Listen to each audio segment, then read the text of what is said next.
ഈശോയിൽ സ്നേഹമുള്ളവരെ, പുതുപ്പാടി വിൻസെൻറ്റിൻ ധ്യാന കേന്ദ്രത്തിൽ നിന്നും ഏവർക്കും പ്രാർത്ഥനാശംസകൾ.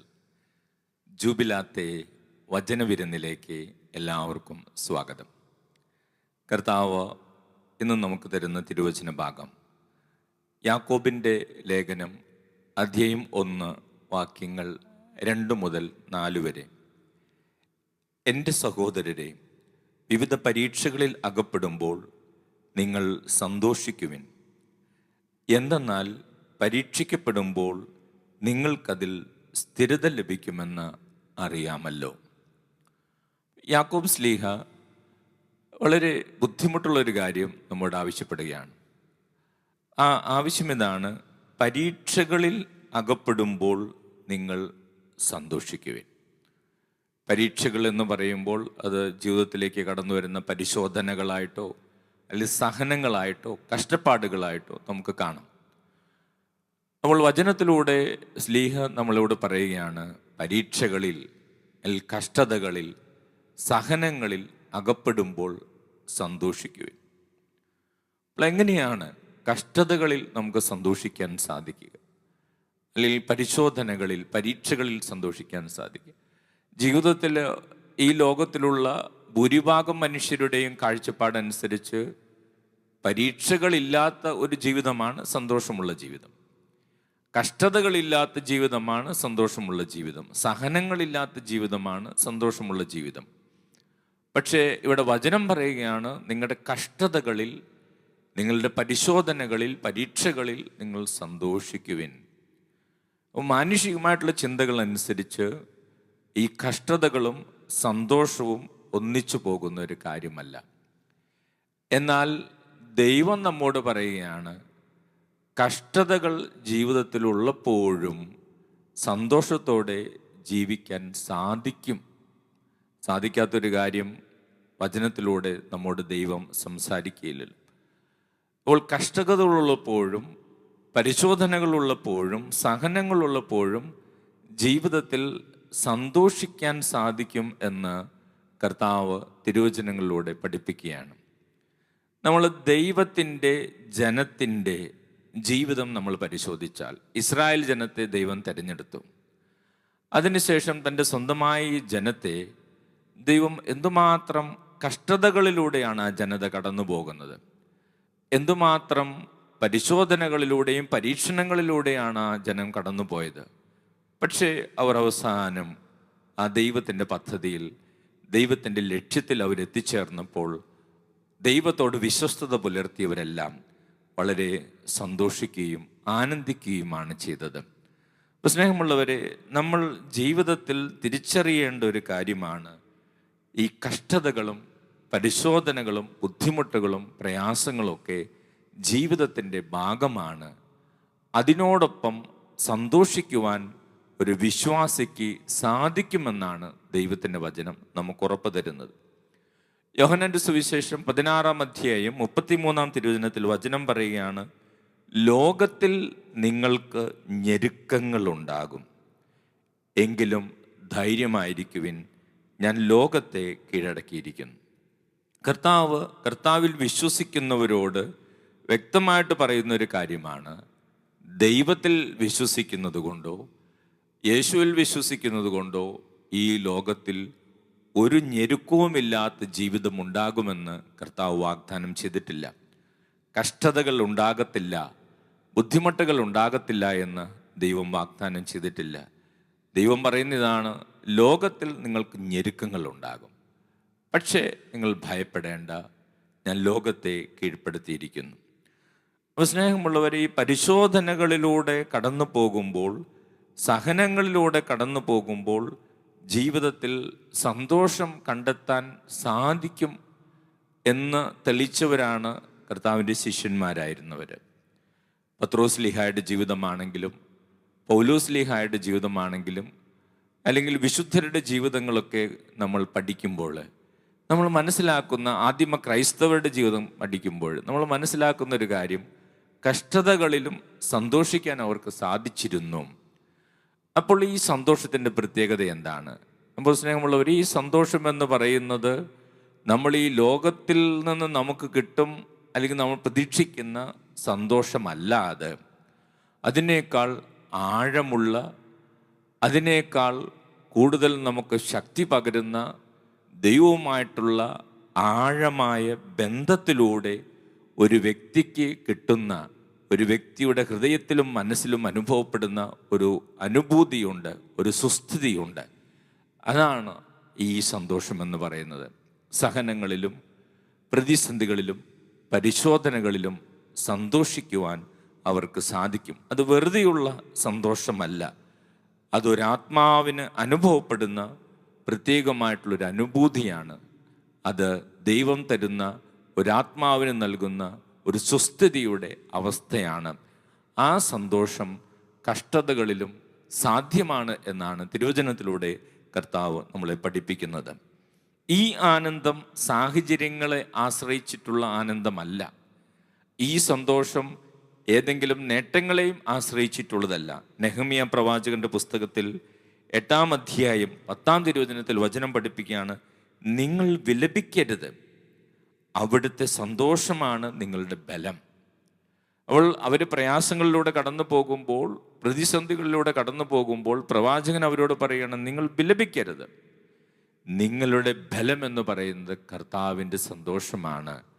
ഈ പ്രതിസന്ധികളിലും ഈ പ്രശ്നങ്ങളിലും ഈ തകർച്ചകളിലും ഈ രോഗത്തിലും നിങ്ങളുടെ ഉള്ളിൽ ദൈവം നിക്ഷേപിച്ച, കർത്താവ് നിക്ഷേപിച്ച സന്തോഷമാണ്, ആനന്ദമാണ് നമ്മുടെ ബലം. അതുകൊണ്ട് നിങ്ങൾ വിലപിക്കരുതെന്ന് പ്രവാചകൻ അവരോട് പറയുക. അപ്പോൾ സ്നേഹമുള്ളവരെ, എന്താണ് ഈ പരിശോധനകളുടെ ലക്ഷ്യം? അല്ലെങ്കിൽ എന്താണ് ഈ കഷ്ടപ്പാടിൻ്റെയും ഈ സഹനത്തിൻ്റെയും ഒക്കെ ലക്ഷ്യം? നമ്മൾ ആദ്യം പഠിച്ച വചനത്തിൽ യാക്കോബ് ശ്ലീഹ പറയുന്നതാണ്, നമുക്കതിലൂടെ സ്ഥിരത ലഭിക്കുന്നു, നമുക്കതിൽ വിശ്വാസ ജീവിതത്തിൽ സ്ഥിരത ലഭിക്കുന്നു. ദൈവം നമ്മുടെ ജീവിതത്തിൽ നിന്ന് പുറപ്പെടുവിക്കുവാൻ ആഗ്രഹിക്കുന്ന ഫലങ്ങൾ പുറപ്പെടുവിക്കുവാൻ തക്കവിധം ദൈവം നമ്മളെ ഒരുക്കുന്നു. നമ്മൾ എന്തെങ്കിലുമൊക്കെ ചെയ്യാൻ ആഗ്രഹിക്കുന്ന കാര്യങ്ങളിൽ ദൈവം ഒരു വ്യക്തിയുടെ ജീവിതത്തിൽ നിന്ന് എന്തൊക്കെ ഫലം പുറപ്പെടുവിക്കാനാണോ ആഗ്രഹിക്കുന്നത്, ആ ഫലം പുറപ്പെടുവിക്കുവാൻ തക്ക വിധത്തിൽ ആ വ്യക്തിയെ ദൈവം ഒരുക്കുന്നു. ഈ സഹനങ്ങളിലൂടെ, പ്രതിസന്ധികളിലൂടെ, കഷ്ടതകളിലൂടെ. റോമാക്കാർക്ക് എഴുതിയ ലേഖനത്തിൽ 5-ാം അധ്യായം 3 മുതലുള്ള തിരുവചനങ്ങളിൽ പൗലോസ് ശ്ലീഹ ഇങ്ങനെ പഠിപ്പിക്കുകയാണ്, നമ്മുടെ കഷ്ടതകളിൽ നാം അഭിമാനിക്കുന്നു. എന്തെന്നാൽ കഷ്ടത സഹനശീലവും, സഹനശീലം ആത്മധൈര്യവും, ആത്മധൈര്യം പ്രത്യാശയും ഉളവാക്കുന്നു എന്ന് നാം അറിയുന്നു. പ്രത്യാശ നമ്മെ നിരാശരാക്കുന്നില്ല, കാരണം നമുക്ക് നൽകപ്പെട്ടിരിക്കുന്ന പരിശുദ്ധാത്മാവിലൂടെ ദൈവത്തിൻ്റെ സ്നേഹം നമ്മുടെ ഹൃദയങ്ങളിലേക്ക് ചൊരിയപ്പെട്ടിരിക്കുന്നു. അപ്പോൾ സ്നേഹമുള്ളവരെ, ഇവിടെ പൗലോസ് ശ്ലീഹ പറയാണ്, കഷ്ടതകളിൽ ഒരു യേശു വിശ്വാസി അഭിമാനിക്കുന്നു. എന്തുകൊണ്ടാണ് കഷ്ടതകളിൽ ഒരു ക്രൈസ്തവ വിശ്വാസി അഭിമാനിക്കുന്നത്? അതിൻ്റെ കാരണം പറയുകയാണ്, അതിലൂടെ ഒത്തിരിയേറെ ആത്മീയ നന്മകളും ഫലങ്ങളും ആ വ്യക്തിയുടെ ജീവിതത്തിൽ സംഭവിക്കുന്നുണ്ട്. സഹനശീലം ലഭിക്കുന്നു, ആത്മധൈര്യം ലഭിക്കുന്നു, അത് പിന്നീട് വലിയ പ്രത്യാശ കൊണ്ട് നമ്മളെ നിറയ്ക്കുന്നു. അതിലൂടെ ദൈവത്തിൻ്റെ സ്നേഹം നമ്മുടെ ഹൃദയങ്ങളിൽ വന്ന് നിറയുന്നു. അങ്ങനെ ഈ സഹനങ്ങളിലും കഷ്ടതകളിലും സന്തോഷിക്കുവാൻ നമുക്ക് സാധിക്കുന്നുവെന്ന് വചനം പഠിപ്പിക്കുക. അതോടൊപ്പം കർത്താവിൻ്റെ തിരുവചനം പറയുകയാണ്, ഈ കഷ്ടതകളും ഈ പരിശോധനകളും നമ്മൾ കൂടുതൽ പക്വതയിലേക്കും വിശ്വാസസ്ഥിരതയിലേക്കും നയിക്കുന്നു. ഹെബ്രായർക്ക് എഴുതിയ ലേഖനത്തിൽ 12-ാം അധ്യായം 11-ാം തിരുവചനം, ഹെബ്രായർ 12:11 വചനം പഠിപ്പിക്കുകയാണ്, എല്ലാ ശിക്ഷണവും സന്തോഷപ്രദമെന്നതിനേക്കാൾ വേദനാജനകമായി തൽക്കാലത്തേക്ക് തോന്നുന്നു, എന്നാൽ അതിൽ പരിശീലിപ്പിക്കപ്പെട്ടവർക്ക് കാലാന്തരത്തിൽ നീതിയുടെ സമാധാനപൂർവകമായ ഫലം ലഭിക്കുന്നു. അപ്പോൾ കർത്താവിൻ്റെ വചനം നമ്മളെ പഠിപ്പിക്കുന്ന എന്താണ്? ജീവിതത്തിൽ കഷ്ടത വരുമ്പോൾ, പ്രതിസന്ധികൾ വരുമ്പോൾ, സഹനങ്ങളും തകർച്ചകൾ വരുമ്പോഴും പ്രധാനമായും ഒരു വ്യക്തിക്കും അത് സന്തോഷകരമായ അനുഭവമായിട്ട് തോന്നുകയില്ല. അത് ബുദ്ധിമുട്ടായിട്ടും പ്രയാസമായിട്ട് തന്നെ തോന്നുകയുള്ളൂ. എന്നാൽ കർത്താവിൻ്റെ വചനം പറയുകയാണ്, എന്നാൽ പിന്നീട് അതൊരു അനുഗ്രഹമായി മാറും, അതൊരു സന്തോഷ കാരണമായി അത് മാറുമെന്ന് കർത്താവിൻ്റെ വചനം നമ്മളെ ഓർമ്മിപ്പിക്കുകയാണ്. അപ്പോൾ നമുക്ക് ഈ കാര്യത്തിൽ യേശുവിൻ്റെ മാതൃകയാണ് ഏറ്റവും വലിയ മാതൃക. യേശുവിൻ്റെ ജീവിതത്തിൽ എന്തുമാത്രം കഷ്ടതകളാണ് യേശു ഏറ്റെടുത്തത്. ദൈവപുത്രനായിരുന്നിട്ട് എന്തിനായി കഷ്ടതകളൊക്കെ ഏറ്റെടുത്തത്? അല്ലാതെ തന്നെ മനുഷ്യവംശത്തെ രക്ഷിക്കാമായിരുന്നില്ലേ? അപ്പോൾ ഹെബ്രായർക്ക് എഴുതിയ ലേഖനത്തിൽ 12-ാം അധ്യായം 2-ാം തിരുവചനത്തിൽ നമ്മളിങ്ങനെ വായിക്കും, നമ്മുടെ വിശ്വാസത്തിൻ്റെ നാഥനും അതിനെ പൂർണ്ണതയിൽ എത്തിക്കുന്നവനുമായ യേശുവിനെ മുന്നിൽ കണ്ടുകൊണ്ട് വേണം നമ്മൾ ഓടാൻ. അവൻ തനിക്കുണ്ടായിരുന്ന സന്തോഷം ഉപേക്ഷിച്ച് അപമാനം വകവയ്ക്കാതെ കുരിശ് ക്ഷമയോടെ സ്വീകരിച്ചു. ദൈവസിംഹാസനത്തിൽ വലതുഭാഗത്ത് അവൻ അവരോധിക്കപ്പെടുകയും ചെയ്തു. അപ്പോൾ സ്നേഹമുള്ളവരെ, യേശു എന്തിനു വേണ്ടിയാണ് ഈ കഷ്ടതകൾ ഏറ്റെടുത്തത്? ദൈവത്തിൻ്റെ പദ്ധതി അത് നിറവേറ്റുന്നതിനും തൻ്റെ കഷ്ടതകളിലൂടെയും തൻ്റെ സഹനത്തിലൂടെയും മനുഷ്യവംശത്തിന് വരാനിരിക്കുന്ന കരഗതമാകാൻ പോകുന്ന വലിയ രക്ഷയെയും കുറിച്ച് ചിന്തിച്ചുകൊണ്ട് ആനന്ദിച്ചുകൊണ്ടാണ് കർത്താവ് തൻ്റെ ജീവിതത്തിലെ കഷ്ടതകളും സഹനങ്ങളും ഏറ്റെടുത്തത്. അപ്പോൾ ഒരു വിശ്വാസി തൻ്റെ ജീവിതത്തിൽ കഷ്ടതകളും ബുദ്ധിമുട്ടുകളും പ്രയാസങ്ങളും സഹനങ്ങളും ഉണ്ടാകുമ്പോൾ അതിൽ ആ വിശ്വാസിക്ക് സന്തോഷിക്കാൻ കഴിയണമെങ്കിൽ യേശു ഏതു മനോഭാവത്തോടു കൂടെയാണ് തൻ്റെ ജീവിതത്തിലേക്ക് കടന്നു വന്ന കഷ്ടതകളെ സ്വീകരിച്ചത് എന്ന് മനസ്സിലാക്കിയാൽ സാധിക്കുമെന്ന് കർത്താവിൻ്റെ വചനം പറയുക. അതോടൊപ്പം ഈ സഹനങ്ങളിൽ എങ്ങനെ നമുക്ക് സന്തോഷം കണ്ടെത്താൻ സാധിക്കും? ഈ കഷ്ടതകളിൽ റോമാക്കാർക്ക് എഴുതിയ ലേഖനം 8:28 വചനം പറയാണ്, ദൈവത്തെ സ്നേഹിക്കുന്നവർക്കും അവിടുത്തെ പദ്ധതി അനുസരിച്ച് വിളിക്കപ്പെട്ടവർക്കും അവിടുന്ന് എല്ലാം നന്മയ്ക്കായി മാറ്റും. ദൈവം നന്മയ്ക്കായിട്ട് മാറ്റും. ഇന്നല്ലെങ്കിൽ നാളെ ഈ കഷ്ടതകൾ നന്മയ്ക്കായിട്ട് ദൈവം മാറ്റും എന്ന് കർത്താവിൻ്റെ വചനം ഉറപ്പ് തരികയാണ്. സ്നേഹമുള്ളവരെ, ഫിലിപ്പിയർക്ക് എഴുതിയ ലേഖനം 4-ാം അധ്യായം 6 മുതലുള്ള തിരുവചനങ്ങൾ 6-7 തിരുവചനങ്ങൾ പറയുകയാണ്, ഒന്നിനെക്കുറിച്ചും വിചാരപ്പെടാതിരിക്കുക. നിങ്ങളുടെ പ്രാർത്ഥനകളും യാചനകളും ഒക്കെ കൃതജ്ഞതാ സ്തോത്രങ്ങളായിട്ട് ദൈവത്തിന് സമർപ്പിക്കുക.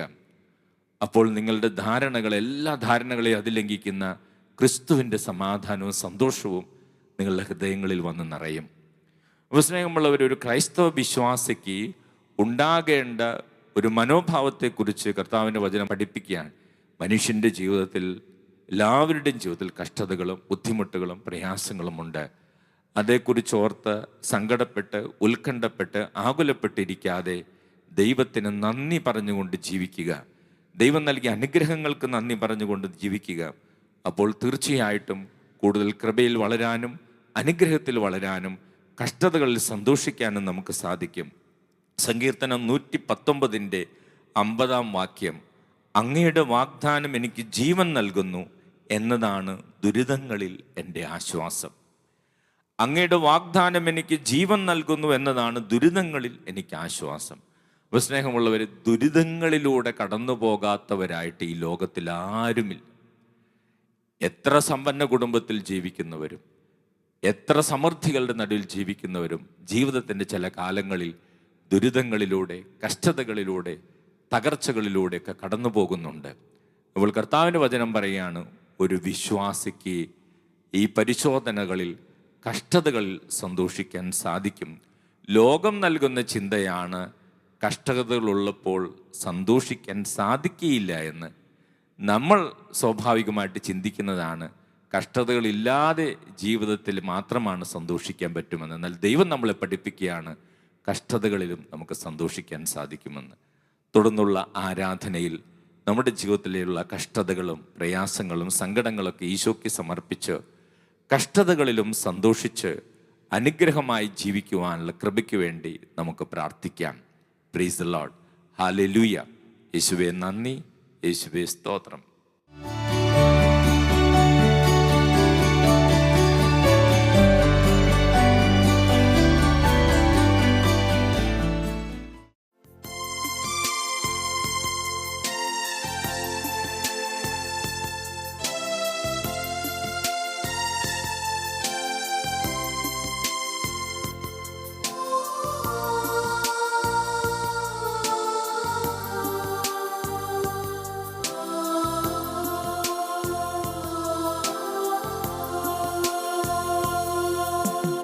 ആരാധ്യൻ യേശുപരാ, വണങ്ങുന്നു ഞാൻ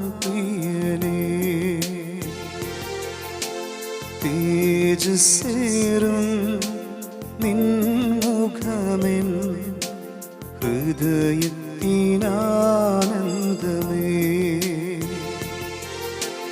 ആരാധ്യൻ യേശുപരാ, വണങ്ങുന്നു ഞാൻ പ്രിയനേ.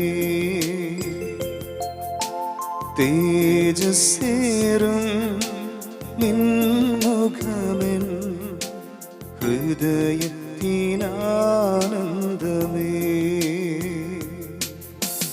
ഈശോയേ ആരാധന, ഈശോയേ ആരാധന, ഈശോയേ ആരാധന, ഈശോയേ ആരാധന, ഈശോയേ ആരാധന, ഈശോയേ ആരാധന.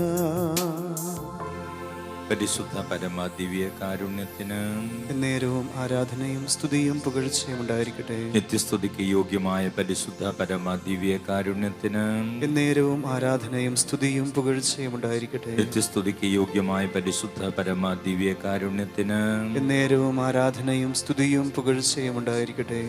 ഈശോയിൽ സ്നേഹമുള്ളവരെ, നമ്മോടുള്ള വലിയ സ്നേഹത്തെ പ്രതിയാണ് ഈശോ ഈ അപ്പത്തിൻ്റെ രൂപത്തിൽ കടന്നു വന്നിരിക്കുന്നത്. ഈ അപ്പത്തോളം ചെറുതായി ദിവ്യകാരുണ്യമായി നമ്മുടെ ജീവിതങ്ങളിലേക്കും കുടുംബങ്ങളിലേക്കും കടന്നു വരാൻ ആഗ്രഹിച്ച ദൈവം ഇപ്പോൾ ആ ആഗ്രഹത്തോടുകൂടെ ഈ അൾത്താരയിൽ നമ്മുടെ മുമ്പിലായിരിക്കുകയാണ്. ഈശോയെ, എൻ്റെ ഹൃദയത്തിലേക്ക് അങ്ങ് കടന്നു വരണമേ, എൻ്റെ കുടുംബത്തിലേക്ക് അങ്ങ് കടന്നു വരണമേ എന്ന് നമുക്ക് പ്രാർത്ഥിക്കാം. സ്നേഹമുള്ളവരെ, ഒത്തിരിയേറെ പ്രതിസന്ധികൾ നിറഞ്ഞൊരു കാലഘട്ടത്തിലാണ് നമ്മൾ ജീവിക്കുന്നത്. ഓരോ ദിവസവും പത്രവാർത്തകളിലും TV വാർത്തകളിലുമൊക്കെ നമ്മൾ കാണുന്ന ദുരിതങ്ങളും അപകടങ്ങളും കൊലപാതകങ്ങളും ആത്മഹത്യകളും ഒക്കെ നമ്മളെ ഒത്തിരിയേറെ ആശങ്കപ്പെടുത്തുന്നുണ്ട്. നമ്മുടെ കുടുംബത്തിൽ തന്നെ ഇന്നുവരെ നമ്മൾ നേരിടാത്ത പ്രതിസന്ധികളെയാണ് നമ്മൾ നേരിട്ടുകൊണ്ടിരിക്കുന്നത്. സ്നേഹമുള്ളവരിവിടെ കർത്താവിൻ്റെ സാന്നിധ്യവും കർത്താവിൻ്റെ അനുഗ്രഹവും നമുക്ക് എത്രമാത്രം ആവശ്യമാണെന്ന് നമുക്കെല്ലാവർക്കും അറിയാം.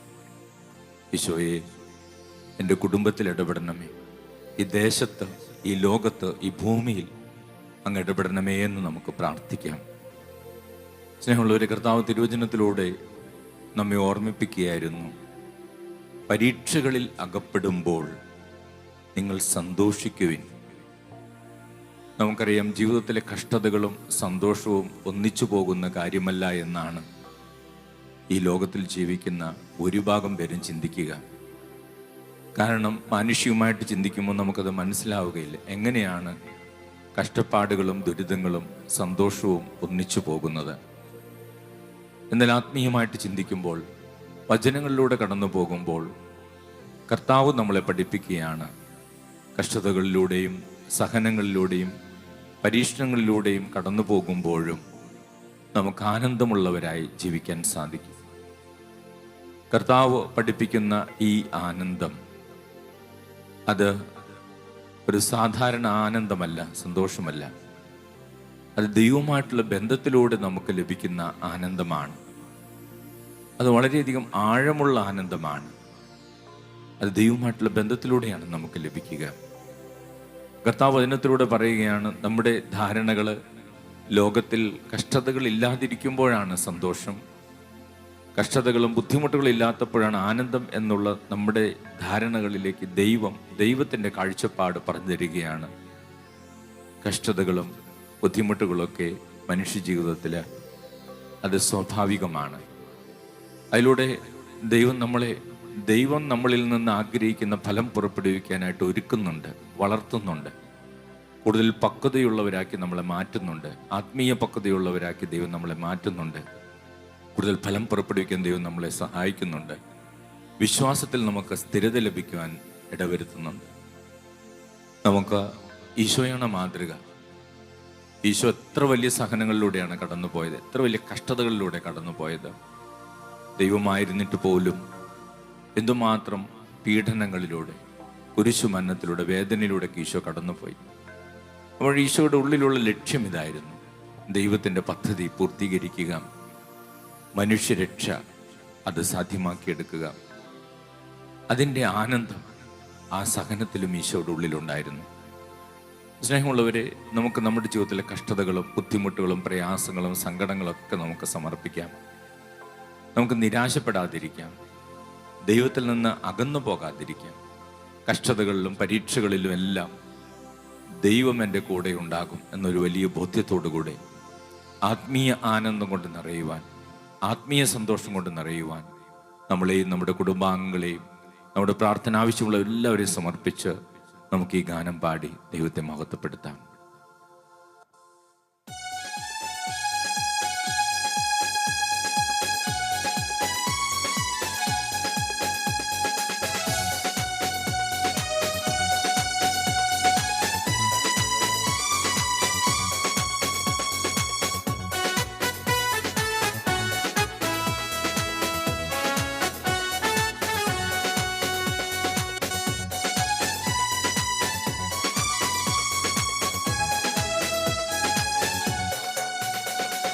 കഷ്ടങ്ങൾ സാരമില്ല, കണ്ണുനീർ സാരമില്ല. കഷ്ടങ്ങൾ സാരമില്ല, കണ്ണുനീർ സാരമില്ല. നിത്യ തേജസ്സിൻ കനമോർത്തിടുമ്പോൾ ഞൊടി നേരത്തേക്കുള്ള കഷ്ടങ്ങൾ സാരമില്ല, കണ്ണുനീർ സാരമില്ല. കഷ്ടങ്ങൾ സാരമില്ല, കണ്ണുനീർ സാരമില്ല. കർത്താവിൻ്റെ കരങ്ങളിൽ നമ്മുടെ ജീവിതത്തെയും നമ്മുടെ കുടുംബത്തെയും നമ്മുടെ പ്രാർത്ഥന ആവശ്യമുള്ള എല്ലാവരെയും സമർപ്പിക്കാം. ഈശോയെ, കഷ്ടതകളിൽ തളരാതിരിക്കുവാൻ, തകർന്നു പോകാതിരിക്കുവാൻ കർത്താവിൻ്റെ ആനന്ദം കൊണ്ട് നിറയ്ക്കണമേ എന്ന് പ്രാർത്ഥിക്കാം.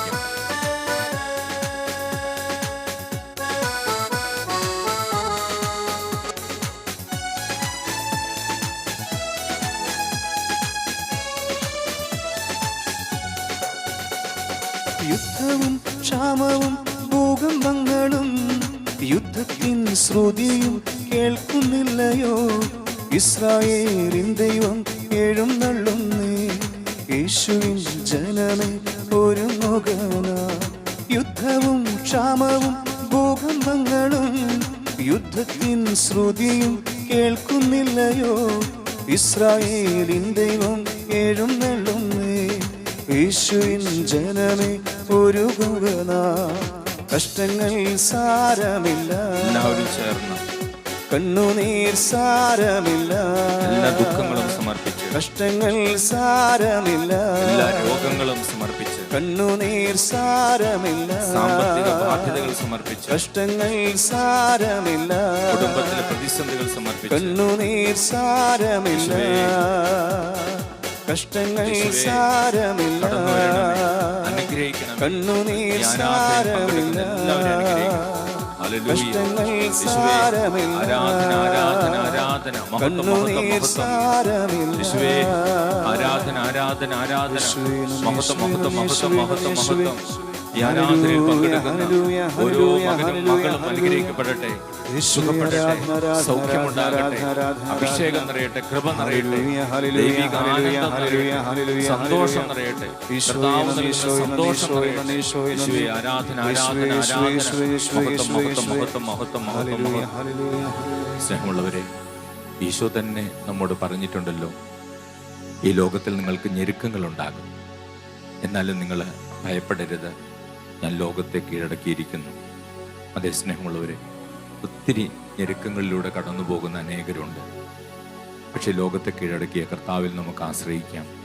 കർത്താവ് ഞങ്ങൾ അനുഗ്രഹിക്കണമെന്ന പ്രാർത്ഥനയോടെ ഈ ആരാധനയുടെ ആശീർവാദം സ്വീകരിക്കുവാനായി നമുക്ക് പ്രാർത്ഥിച്ചൊരുങ്ങാം. പരിശുദ്ധ ശരീരത്താലും വിലയേറിയ രക്തത്താലും പാപത്തിൻ കറകളിൽ നിന്നും മർത്യനു നീ മോചനമേകി. സകലേശാ ദിവ്യ കടാക്ഷം തൂഗണമേ വത്സല സുതരിൽ നിർമ്മലരായി ജീവിച്ചിടുവാൻ ചിന്തണമേ ദിവ്യവരങ്ങൾ.